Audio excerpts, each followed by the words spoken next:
Hey everyone, Kyle once again, and welcome back to another movie review. Excuse me. And this time, I'm going to be reviewing a classic, which has been talked about a lot of times, and it still is a classic to this day. And it's one of my favorite Eddie Murphy films, especially growing up watching especially the first two. And so, well, then the third film, because they kind of pretty much ruined it, though, but sadly. So I'll be reviewing. This time I'll be reviewing the Beverly Hills Cop trilogy. So I'll start by reviewing the classic one, Beverly Hills Cop, definitely a classic. Then Beverly Hills Cop 2, which is I really love the sequel, great sequel, love it. And sadly,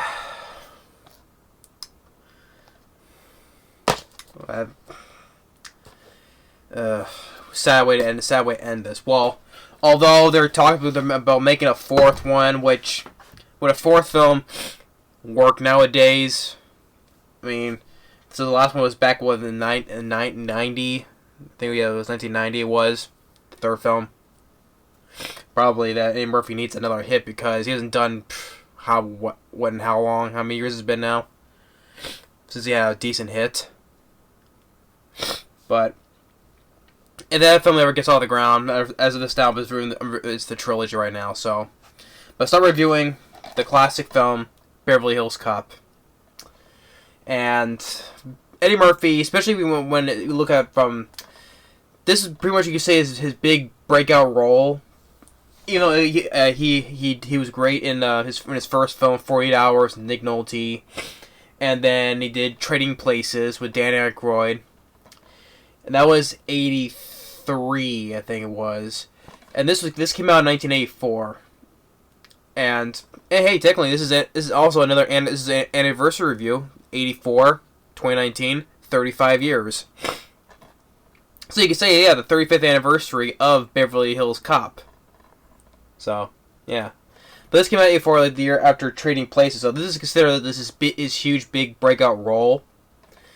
And the film was a mega hit back in the day, over 300 million worldwide, and also it became the highest grossing film in the U.S. in 1984 with over 200 and some million. So this was the highest grossing film of 1984 in the United States. And with all we got the partners of Jerry Bruckheimer and Don Simpson producing the film. Jerry Bruckheimer, of course, his company, Bruckheimer Films. And they got director Martin Brest to direct this film. And Martin Brest, which his career ended sadly on such a poor note, should you say, a piss poor note, which I would say. But first up, he did Beverly Hills Cop, which is his big hit. And then he directed Midnight Run with Robert De Niro and Charles Grodin, which I like that movie. I like Midnight Run. Then he directed The Scent of a Woman with Al Pacino. And then he directed Meet Joe Black with Brad Pitt and Anthony Hopkins. And then in 2003, he directed the big disaster movie that killed his career, which he never directed a film since then. That was the career-ending film for him, which he directed Geely, with the film with Ben Affleck and Jennifer Lopez and Christopher Walken. That was a huge flop, and that killed his career. Never directed a film again. So, but he'll always be remembered for, he's still alive though. But I'm saying this will be always, people say this is probably his best film, Beverly Hills Cop. And Eddie Murphy, phenomenal as Axel Foley. And also with speaking with the production behind the scenes, back then, because this was supposed to be a film that originally was going to star Sylvester Stallone as Axel Foley, which he written a script about this, and which his character's original was going to be Axel Cobretti, which was this was originally supposed to be Cobra with Sylvester Stallone. the Cobra from 1986, which I love. I love Cobra. Crime is a disease. Meet the cure.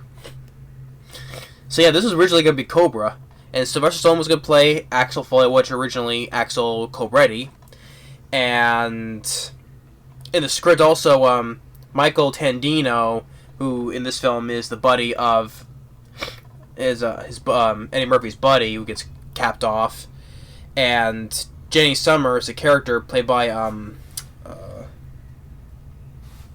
in this film is played by look at the name, Lisa Eilbacher.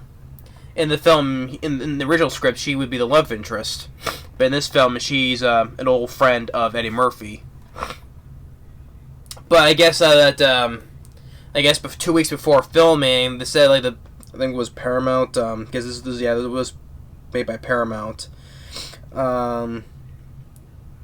They said I guess so that said that it was Stallone's ideas were deemed too expensive for Paramount to produce, and they told told Stallone to take him and his script elsewhere, basically. So that way Stallone took his script and made it into Cobra, which is from Warner Brothers, and George B. Cosmatos directed that film.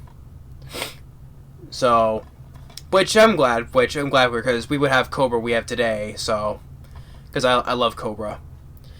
But then they got Eddie Murphy in, and this film was a huge hit, and it was his big breakout role. And maybe he'll go on make other movies. So, and he did an excellent job as Axel Foley.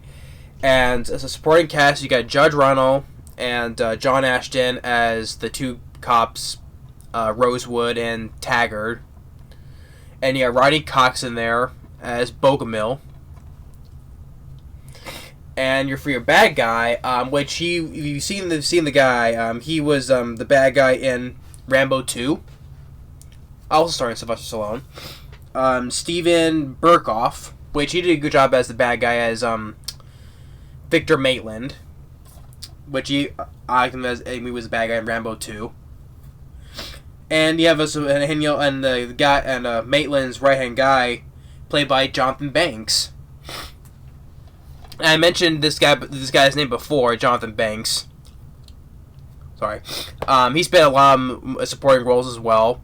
Which I recently reviewed a film that had him in it, was The Commuter with Liam Neeson. But he's been in other films. He was in Flipper. He was a supporting bad guy in Under Siege 2. Many movies if you recognize him. Of course, his starring role in the TV series of Breaking Bad and Better Call Saul as well. So you recognize him, like I mentioned before. But Jonathan Banks, he's Maitland's writing guy. So, excuse me.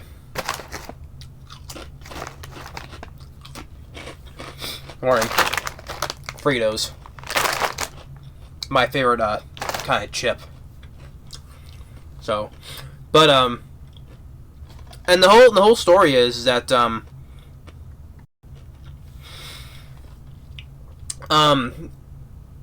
Axel Foley, played by Eddie Murphy, he's a Detroit cop, and when we first open, which he'll get a good score by Harold Faltermeyer, which he did a great job with the score, as well as he did with the sequel as well. Like he's being undercover, and he's like this with these two guys, cartel for selling like these imported cigarettes, and then these cops come by, basically blows his cover, and they get this car chase, and Axel's in the back, fooling around with the cigarettes, and when they get pulled over, the cops see him, they're like, oh, they put their guns on because that's him. And what was the and then his Inspector Todd, his boss, basically played by Gilbert Hill, which is he's actually a police officer in real life. So that's cool to see. I mean, he did a good job, Gilbert Hill, as Inspector Todd.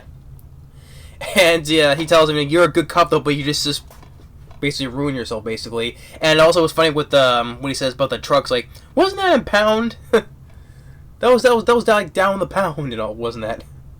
So, and they have good back and forth with each other, him and Foley and Inspector Todd.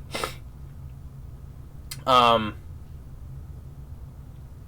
then so he goes back and to his place, and then meets with his buddy Michael Tandino. And they go to the bar, hang out, and it shows him that he had some bonds with him. And when he goes back to Axel's apartment, they get jumped. Axel gets knocked out, and Jonathan Banks shoots his buddy Mike. And Inspector Todd wants him to go to the hospital and stay off his case, but he doesn't want to do that because he knows his buddy's murdered, and he wants to know why. And he tells him he had some business down in Beverly Hills, so he goes down there. It's like, oh, you know what? I have some vacation time. I'll take some time off. And okay, after you check out the hospital, I'll take my vacation. But he doesn't. He goes to Beverly Hills. So, and he goes see the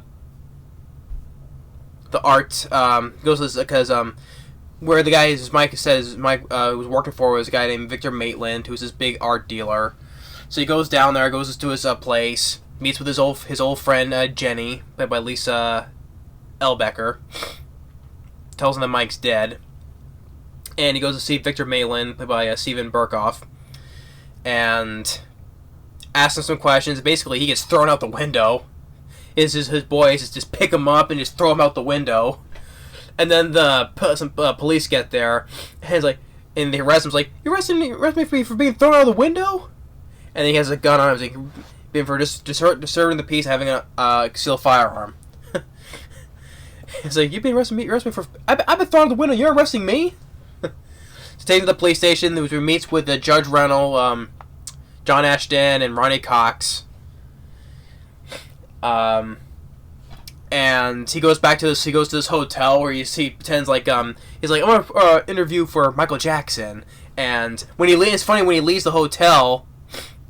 It's also basically another thing with Axel Foley. What I like about it, he basically talks himself in and out of stuff. You know, he knows how to talk his way in around basically bullshit, basically in and out of bullshit, basically.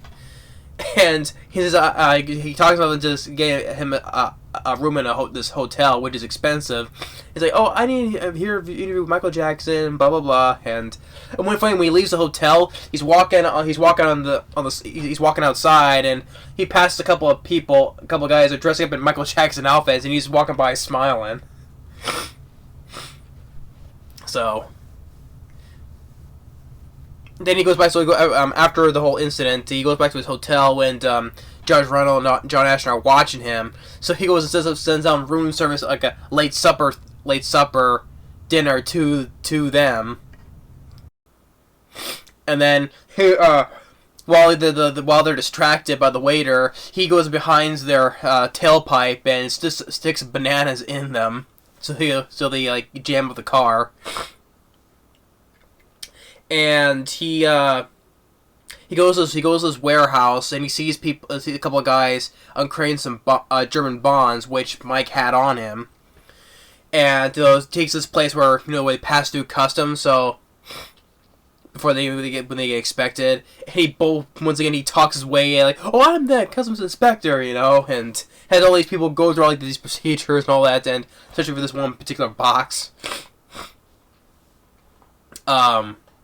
And before he was in the warehouse, he sold coffee grounds as well, which comes into play later. What was it? And then when Judge Reinhold and John Ashton, because they got docked for 2 days' pay because he lost Foley due to the banana incident. Then these other two cops, they follow him. They follow him to Victor Maitland's house, and when he sees him leaving, he follows them, but he loses them.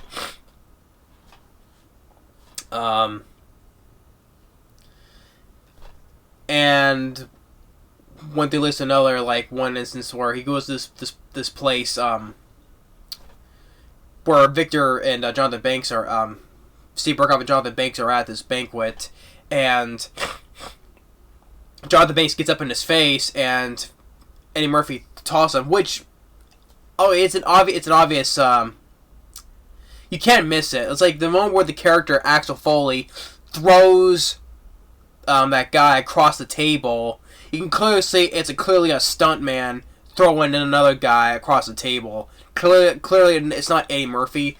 Like when you see him, like when he takes him, he throws him to the table. And clearly, that's not Eddie Murphy. It's an obvious stunt guy who throws the guy. So you can't miss it. If you just pause it, even if you pause it, you clearly see it's not Eddie Murphy. So. And he's just talking with Maitland, you know, it's like, I know you're in some serious shit, you know, and when I found out you had Mike killed, and when I found out you had involved in it, I'm gonna fuck you up so bad. And then gets arrested again, and then he's talking with Ronny Cox about how Maitland is involved in this with the drugs or whatever he's doing, having everything pass through customs before they're even inspected, and the coffee grounds he found that's supposed to throw off the scent of dogs, so the dogs wouldn't suspect anything. So he goes back to at Rosewood. Judge Reinhold, he talks with Foley, and Foley tells him that, you know, to take him to see Jenny, and Jenny takes Jenny with him, and then goes to that warehouse. So the two of them, they walk in while Judge Reinhold waits outside, and they open a box. They find coffee grounds on top, but underneath it, it's like bags of like cocaine.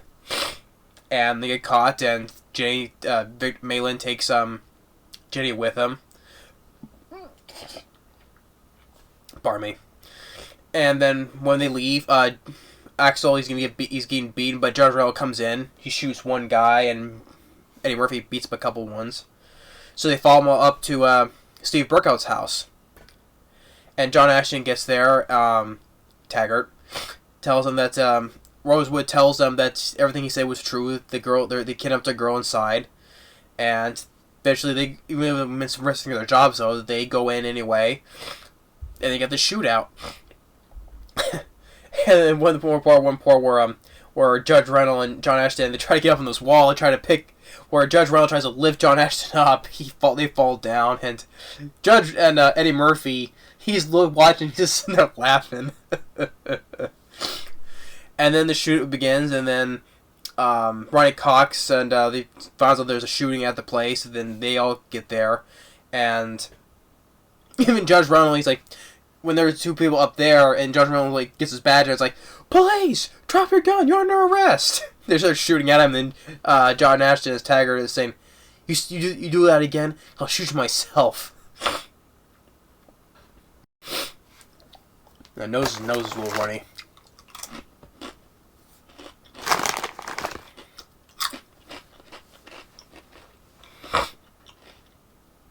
And then Eddie Murphy, he shoots Jonathan Banks, but then Steve Berkoff shoots him in the shoulder or the arm. And then when the cops get there, Ronny Cox gets there.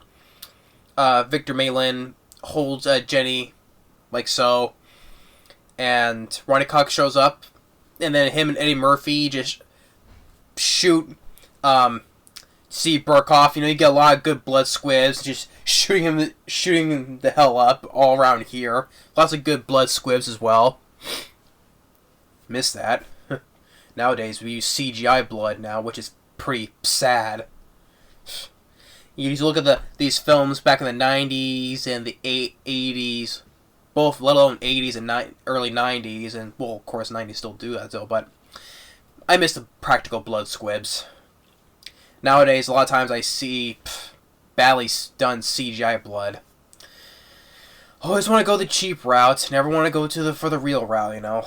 Yeah, it may cost a little expensive though, but hey, it's real. You see actual blood, not CGI blood. So it was cool to see. It was nice to see because shooting them all up, filling them full of lead, and then afterwards the chief of police gets there, and it's like, what is he asking? What is he doing here? And Eddie Murphy says, "Bleeding, sir." And then Ronny Cox, he goes and makes this whole big lie about Eddie Murphy, and when the chief leaves, and Eddie Murphy's just sitting there smiling, and it's like, You were lying your ass off, were you?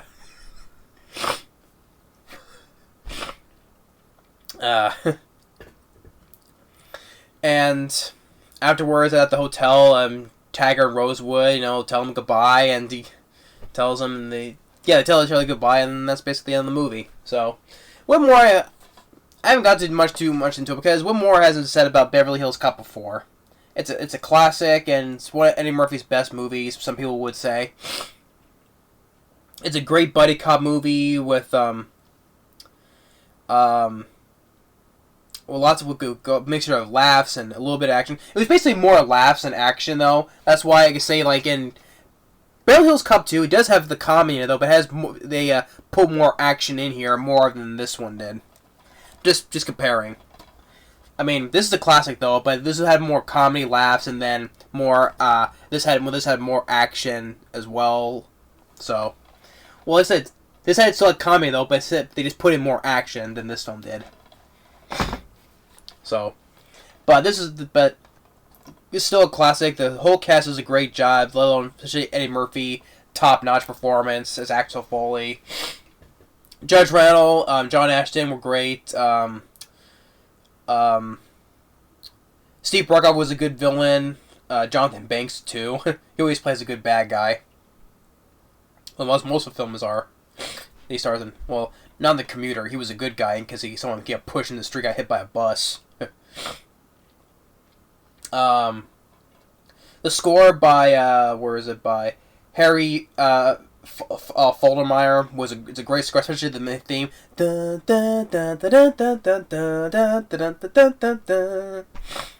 Always enjoyed that piece of music.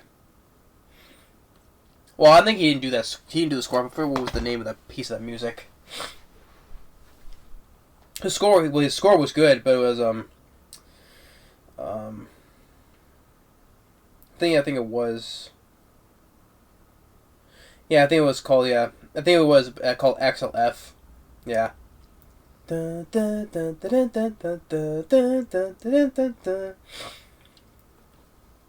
the film was received a lot of praise. Was nominated for an Oscar for best original screenplay, as well as 2 Golden Globe nominations for best picture musical or comedy, and it was well known for best actor for Eddie Murphy musical or comedy. So yeah, an Oscar for best screenplay and 2 Golden Globe nominations for best picture musical or comedy, and Eddie Murphy best actor musical or comedy. So, but what more can I say about Beverly Hills Cop? It's definitely a classic. I still enjoy this film. It's definitely one of my favorite Eddie Murphy films. Definitely top 5, no doubt about it. And then afterwards, he's going to do Coming to America, then The Golden Child, and the sequel, Beverly Hills Cop 2. The sequel, for another 48 Hours. And then, although in the he does had some hits in the 90s, although I'm starting getting a lot of flops later on in his career, though. But the 80s was a great time for him. Let's see, Coming to America, The Golden Child, the sequel, Beverly Hills Cop 2. What was the other one he did afterward?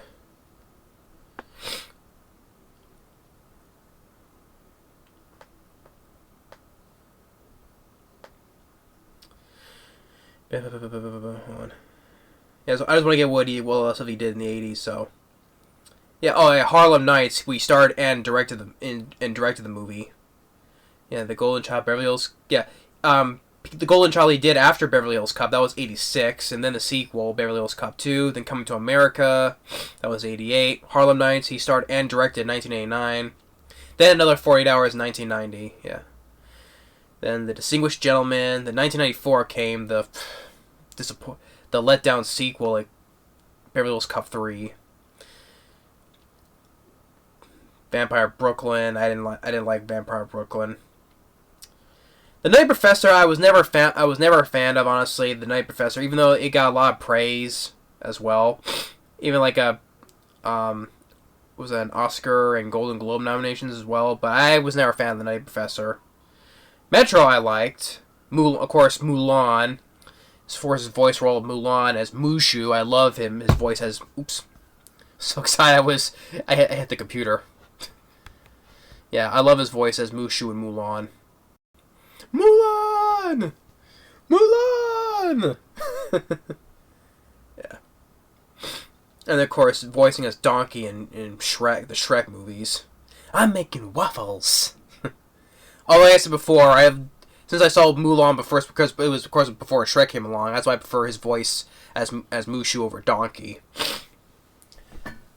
But yeah. But Eddie Murphy, I mean, nowadays, like, how many years has it been since he's had a good hit? He's been starting a lot of flops, especially a lot of bad movies. Like Meet Dave, that sucked, and that was a flop. And same with Imagine That, but the Blanket. Then what was it? Holy Man, and then there was I Spy and Showtime with him and Robert De Niro. I think I remember Not Minding. Let's see. Tower Heist 2011. That was he was a supporting role. Ben Stiller was mainly the star. But 1,000 Words. I have no words on that. Never saw it because it looked crappy about it anyway. So. And basically he hasn't had a hit in years. Maybe that's when they do a fourth one, try to capture that glory. I don't know. But beside all that, this is a classic. Always will be my. Pardon me. Always a classic, and one of my favorite films from Eddie Murphy. You can see back then, this is when he was great in his prime. I miss the Eddie Murphy of today. Back then, basically. The film was on for 105 minutes, but it's definitely well paced. It's funny, pretty good of action, great characters. But what more I gotta say? What hasn't been said about Beverly Hills Cop? Features as a commentary with director Martin Brest, as exclusive cast and crew interviews. Music of Beverly Hills Cop, casting of Beverly Hills Cop, and a trailer, yeah. But, not bad for commentary, so. But yeah, that's my review on Beverly Hills Cop. Definitely give it a thumbs up. Twice. 2 thumbs up. Definitely 2 thumbs up. It's an 18% Rotten Tomatoes. It's a 7.3 on IMDb. I give much higher ratings. That's just me, though. And it's a good film from Jerry Bruckheimer and Don Simpson, which Don Simpson is no longer with us because with the release during the release of The Rock, said in the memory of Don Simpson. So yeah, that's sad to say about Martin Brest, because if he didn't do Geely, probably would have been a different story though. But that film killed his career. Never directed again, sadly. So, but Beverly Hills Cop would probably say this is his best movie. So, I mean, Meet Joe Black. I'm not. The Scent of Woman I have not seen with Al Pacino. But this film probably I'm more known about this guy with this film. So, but anyway, yeah, that's my review of the classic Beverly Hills Cop. Definitely a great movie. Thanks for watching. Stay tuned for my review on the great sequel, Beverly Hills Cop 2. I love this movie. Thanks for watching, and stay tuned for my review of this one later.